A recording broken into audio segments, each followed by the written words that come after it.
அனைவருக்கும் வணக்கம். நாம் தாயுமானவர் பெருமான் பாடியருளிய அதிநுணுக்கமான ஞானக்கருத்துக்கள் பொதிந்த பாடல் தொகுப்பை வாசித்துக் கொண்டிருக்கிறோம். இந்த உலக வாழ்க்கையிலே மனிதன் புலன்கள் சார்ந்த பற்பல விதமான இன்பங்களை எண்ணி எண்ணி ஏங்கி வாடுகிறான்.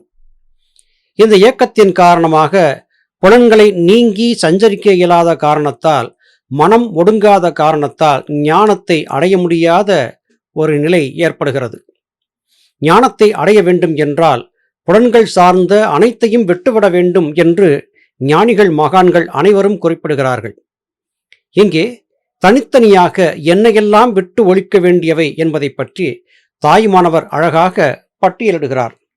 ஞானத்தை அடைவதற்கு என்னையெல்லாம் தேவை, எதையெல்லாம் விட வேண்டும் என்பது குறித்து தாயுமானவர் சொல்லக்கூடிய நுணுக்கமான விளக்கங்களை இன்று நாம் பார்க்க இருக்கும் பாடல்களிலே காணலாம். கூடுதலுடன் பெரிதலற்று நிர்த்தொந்தமாய் குவிதலுடன் வெறிதலற்று குணமற்று வரவினொடு போக்கற்று நிலையான குறியற்று மலமுமற்று நாடுதலுமற்று மேல் கீழ் நடுப்பக்கம் என நண்ணுதலும் அற்று விந்து நாதமற்று ஐவகை பூதபேதமும் அற்று ஞானுருவின் ஞானம் அற்று வாடுதலும் அற்று மேல் ஒன்றற்று இரண்டற்று வாக்கற்று மனமுமற்று மண்ணு பரிபூரண சுகவாரி தன்னிலே வாய்மடுத்து உண்ட வசமாய் தேடுதலும் அற்ற விடநிலை என்ற மௌனியே சித்தாந்த முத்தி முதலே சிறகிரி விளங்கவரு தட்சிணாமூர்த்தியே சென்மையானந்த குருவே.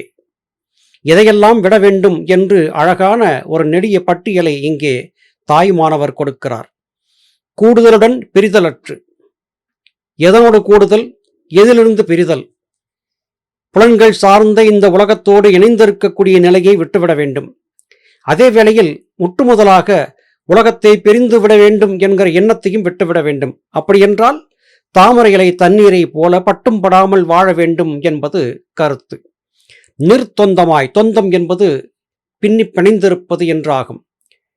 பின்னி பிணைந்திருக்கும் நிலையிலிருந்து விடுவித்துக் கொள்ள வேண்டும்.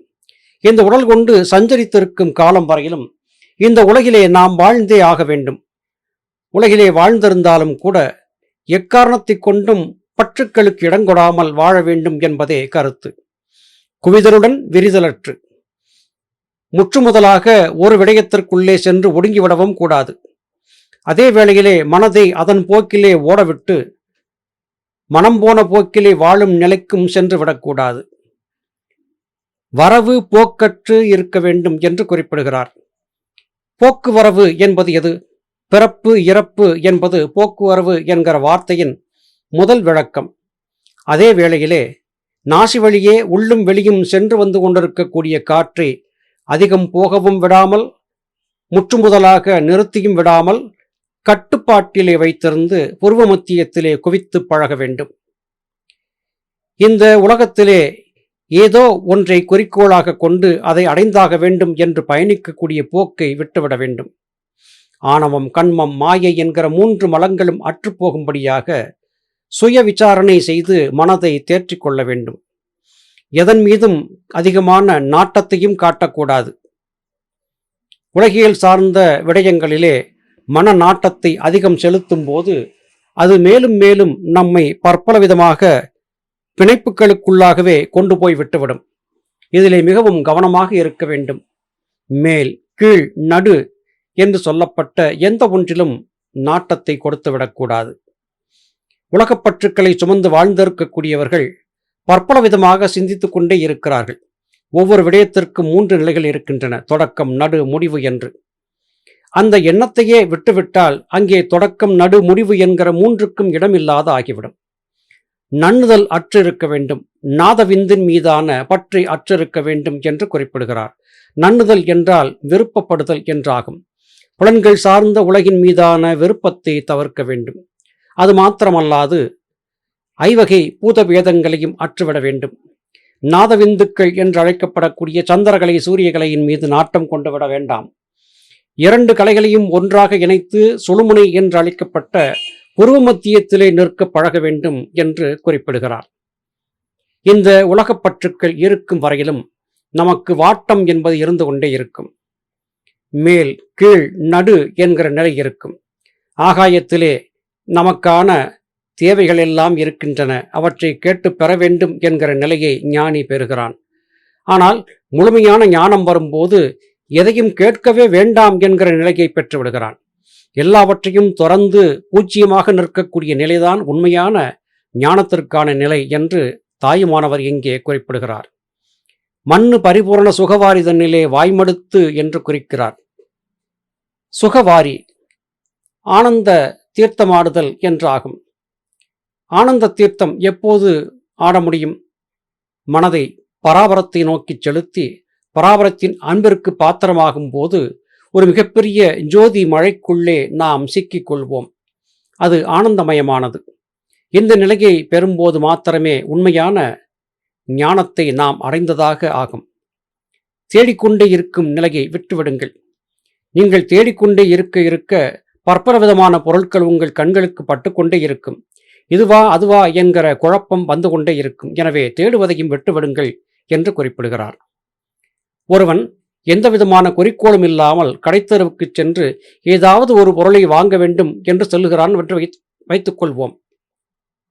அப்படி செல்லும் போது பார்க்கக்கூடிய பொருளை எல்லாம் இது வேண்டுமா, இது வேண்டாமா, இது தேவையா, இது தேவையில்லையா என்கிற மனக்குழப்பம் அவனுக்கு இருந்து கொண்டே இருக்கும். குறிக்கோள் எதுவுமே இல்லாமல் கடைத்தெருவிலே சென்று தேடிக்கொண்டிருக்கக்கூடிய ஒருவன் எந்த பொருளையும் வாங்காமல் வெறுங்கையோடு திரும்பி வருவதைப் போல எந்த விதமான தேடுதலும் இல்லாமல் இருக்க வேண்டியது அவசியமாகிறது. எதையாவது ஒன்றை தேடினால் அது வேறு ஒன்றின் மீது நாட்டத்தை ஏற்படுத்திவிடும். எனவே உலகியல் சார்ந்த எந்த ஒரு விடயத்திற்காகவும் மனத்தை செலுத்தி ஆசைகளை வளர்த்து கொள்ளாதீர்கள் என்று இப்பாடல் மூலமாக தாயுமானவ சுவாமிகள் நமக்கு சொல்லுகிறார். தாராத அருளெல்லாம் தந்தருள மௌனியாய் தாயனைய கருணை காட்டி தாளினை என் முடிசூட்டி அறிவிற் சமாதியே சாஸ்வத சம்பிரதாயம் ஓராமல் மந்திரமும் உண்ணாமல் முத்தி நிலை ஒன்றோடு இரண்டெனாமல் ஒளியெனவும் வெளியெனவும் ஒரு எனவும் நாதமாம் ஒளியெனவும் உணர்வராமல் பாராது பார்ப்பதே ஏது சாதனம் அற்ற பரம அனுபூதி வாய்க்கும் பண்பென்று உணர்த்தியது பாராமல் அந்நிலை பதிந்தனின் பழ அடி ஆதம் சீராய் இருக்க நினதருள் வேண்டும் ஐயனே சித்தாந்த முத்தி முதலே சிறகிரி விளங்கவரு தட்சிணாமூர்த்தியே சின்மயானந்த குருவே. தாராத அருளெல்லாம் தந்த அருள மௌனியாய் தாயனைய கருணை காட்டினாய் என்று பராபரத்தை சுட்டுகிறார். இதுவரையிலும் இந்த உலக வாழ்க்கையிலே எத்தனையோ இன்ப துன்பங்களை பார்த்தாகிவிட்டது. இதுவரையிலும் நாம் நினைத்துக்கூட பார்த்திருக்காத ஒரு அன்பை, ஒரு ஆதரவை, ஒரு அனுசரிப்பை பராபரத்திடமிருந்து தாய்க்கும் மேலான ஒரு கருணையை கொடுத்து தனக்கு காட்டிக் கொடுத்த தன்னுடைய குருவை பராபரமாகவே போற்றி வணங்குகிறார் தாயுமானவர். மேலும் தன்னுடைய குரு ஆகிய சின்மயானந்த குரு தட்சிணாமூர்த்தி அவருடைய திருவடிகளை என் தலை மீது வைத்தார். அவருடைய திருவடி தீட்சை பெற்ற மாத்திரத்திலேயே நான் அறிவு முழுவதுமாக ஒடுங்கிய நிலையை பெற்றுவிட்டேன். ஒடுக்கம் என்பதே சமாதி என்று அழைக்கப்படும். முற்றுமுதலாக புலன்கள் சார்ந்த உலகம் சார்ந்த அனைத்து விதமான என்னுடைய எண்ணங்களும் என் குரு என் சிரத்தின் மீது அவருடைய திருப்பாதங்களை வைத்த மாத்திரத்திலேயே ஒடுங்கி போய்விட்டது. அறிவு நிலையிலே நான் சமாதி அடைந்து விட்டேன் என்று தன் அனுபவத்தை இங்கே குறிப்பிடுகிறார். நல்ல நிலையிலே ஞானத்தை பெற வேண்டும் என்றால் மந்திரங்களை சொல்ல வேண்டிய அவசியமில்லை. மந்திரங்களை நினைக்க வேண்டிய அவசியம் கூட இல்லை. முத்தி நிலை வேண்டும் என்று எண்ணி இருக்கக்கூடிய நிலையும் கூட தேவையில்லை. பிரகாசமாகவும் வெட்டவெளியாகவும் இருளாகவும் நாதமாகவும் இப்படி எதுவாகவும் இருக்கக்கூடிய ஒன்றை தேட வேண்டிய அவசியமும் இல்லாதாகிறது. பார்க்க வேண்டும், அதே வேளையில் பார்க்கக்கூடாது. எதை பார்க்க வேண்டும், எதை பார்க்கக்கூடாது என்ப புரிதல் ஏற்பட வேண்டும். ஏது சாதனம் என்று எதையும் தேட வேண்டிய அவசியமில்லை. இவை எல்லாவற்றையும் விட்டுவிட்டு சத்குரு என்கிற ஒருவரிடத்திலே முழுமையாக நம்மை சரணாகதியாக கொடுத்து விட்டால் எந்த விதமான முயற்சியும் இல்லாமலேயே நமக்கு பரம அனுபூதி என்பது வாய்த்துவிடும் என்று குறிப்பிடுகிறார். எனக்கு இது பண்பு என்பதை உணர்த்தி எனக்கு நல்ல நிலை கிடைக்கும்படியாக தன் திருவடிகளை என் தலையிலே வைத்த மாத்திரத்திலேயே எனக்கு முழுமையான ஞானத்தை கொடுத்துவிட்ட சச்சிதானந்த குருவாக இருக்கும் என் தட்சிணாமூர்த்தியாகிய சின்மயானந்த குருவை நான் போற்றி பணிகிறேன். என் குருவின் அருள் இருக்கும் வரையிலும் எனக்கு எந்த விதமான தொந்தரவும் கிடையாது, எந்த விதமான தோல்வியும் கிடையாது என்று குறிப்பிடுகிறார். சீராய் இருக்க நினது அருள் வேண்டும் ஐயனே என்று மாத்திரம் பிரார்த்தனை செய்கிறார். உன்னுடைய திருவடிகளை என் சிரத்திலே இருந்து எடுத்து விடாதீர்கள் என்று தன் குருவிடம் இறைஞ்சுகிறார். இங்கே நாம் புரிந்து கொள்ள வேண்டியது ஒன்று மாத்திரமே. குருபக்தியால் மாத்திரமே ஒருவன் முற்றுமுதலாக ஞானத்தை பெற முடியும் என்பது கருத்து. இன்றைய நாளிலே நம்மில் பலரும் ஆர்வக்கோளாறு காரணமாக எந்தவிதமான அடிப்படையும் புரிதலும் இல்லாதவரிடத்திலே சென்று தீட்சை பெற்று தப்பும் தவறுமான வகையிலே பயிற்சிகளை செய்து பயணித்துக் கொண்டிருக்கிறார்கள். பிறகு தோல்வி ஏற்படும் போது அந்த வித்தியை குறை சொல்கிறார்களே அல்லாது தாங்கள் செய்த குறைகளை எவரும் ஏற்றுக்கொள்வதில்லை. இங்கே தாய்மானவர் சொல்லக்கூடிய கூற்று மிகவும் எளிமையானது. உங்களுக்கு ஞானம் வேண்டுமா, முத்திநிலை வேண்டுமா, எல்லாவற்றையும் விட்டுவிடுங்கள், ஞானம் வேண்டும் என்கிற எண்ணத்தையும் விட்டுவிடுங்கள் என்று குறிப்பிடுகிறார். குருவை சரணடையுங்கள், குருவின் உதவியால் நீங்கள் எல்லாவற்றையும் அடைய முடியும் என்று இங்கே உறுதிபடச் சொல்கிறார். இதே கருத்துக்களை நாம் ஜனக மன்னனுக்கு அஷ்டவக்ரர் என்கிற ஞானி சொல்லியிருந்ததை பார்த்தோம். அஷ்டவக்ர கீதை என்கிற நூலிலே முத்தி மோட்சத்தை அடைய வேண்டும் என்கிற உன்னுடைய அந்த எண்ணத்தையும் விட்டுவிடு ஜனகா என்று அஷ்டவக்ரர் சொன்னதை நாம் இங்கே நினைவு கூற வேண்டியதாகிறது. சத்குருமார்களின் உதவி இருந்தால் நிச்சயமாக வெற்றி என்கிற கருத்தை சொல்லக்கூடிய இந்த பாடல்கள் நமக்கு உத்வேகத்தை கொடுக்கின்றன. மீண்டும் மற்றும் ஒரு பதிவிலே உங்களை சந்திக்கிறேன். அதுவரையிலும் நன்றி, வணக்கம்.